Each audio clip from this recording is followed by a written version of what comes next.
So my name is Melissa James, and I'm CEO of The Tech Connection. We connect underrepresented software engineers and IT professionals to tech companies.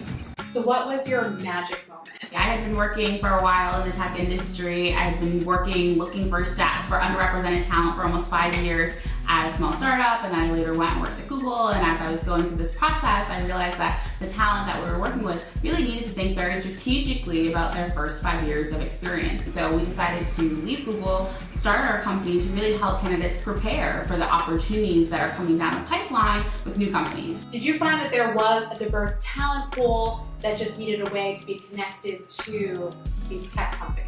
Absolutely. So for us, diversity is in many different ways. There's gender diversity, racial diversity, LGBT status, and disabilities. So as we continue to work with talent from different backgrounds, we realize that how we prepare for our interviews is what's really important. Like you and I have different cultural backgrounds, and some ethnicities, it's not okay to boast about some of the work that you've done before. So that might come off in an interview very differently. But in order to go through an interview process, you have to sell yourself. So it might feel very uncomfortable for you if your cultural background is that you don't actually do that. So when you kind of think about how your cultural background or like the way that you've grown up affects you today, it affects how you interview, it affects your success rate in finding the right job opportunities. There's many things that go into it. So really taking that into account as you prepare for your interview is really important. What is the most important thing that you've learned about being an entrepreneur? You really need to understand where your strengths are and where your weaknesses are. When you're starting your own business,